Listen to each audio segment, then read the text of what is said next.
Imagine you put all your lunch money into the pizza stand at school, and then the pizza stand burns down. That's basically sector investing, except instead of pizza, it's semiconductors, and instead of lunch money, it's your retirement.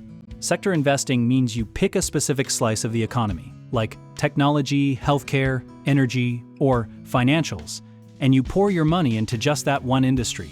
It's like rooting for one team instead of betting on the whole league. Now, why would anyone do this on purpose? Because sometimes one part of the economy is absolutely on fire, while everything else is just sitting there being mediocre. Think about what happened to technology stocks in the 2000s. They went from promising to absolutely dominant, while a lot of other sectors were barely keeping up.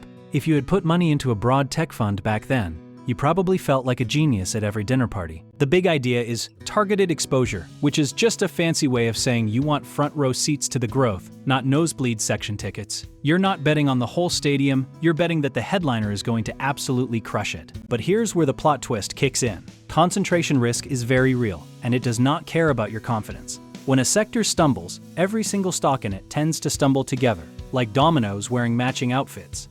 We saw this dramatically with energy stocks, when oil prices cratered, and we saw it with financials during the 2008 crisis when the whole sector essentially had a collective breakdown. One bad headline can wipe out what took years to build if all your eggs are in one industrial basket. This is why smart sector investors don't just pick a sector and call it a day. They diversify within the sector itself. Instead of buying just one tech company, you might spread across software, hardware, and semiconductors so you're not completely wrecked if one corner of tech has a bad year. Think of it like being a fan of action movies but also watching thrillers and spy films. You still love the genre, but you're not betting everything on one director. Diversifying within your chosen sector is what separates the strategic investors from the people refreshing their brokerage app every 45 seconds.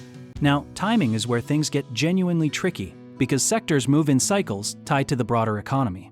Healthcare tends to hold up when things get rough, while consumer discretionary, that's stuff like fancy vacations and luxury goods, tends to boom when people feel wealthy and optimistic. This is called sector rotation, and professional investors use it like a playlist, swapping tracks depending on the economic season.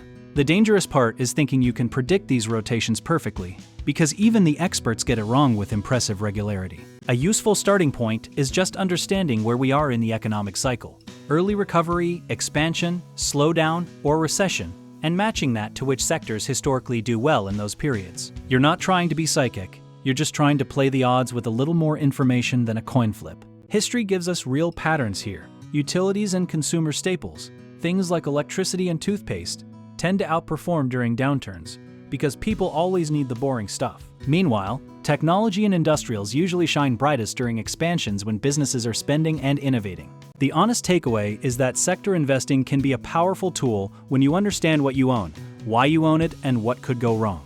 It's not inherently reckless. It's just a higher stakes game that rewards preparation over gut feelings. If all of this has you curious about how to actually build a smarter, more strategic portfolio, do you want to learn more about what our company does by checking out the links in the description?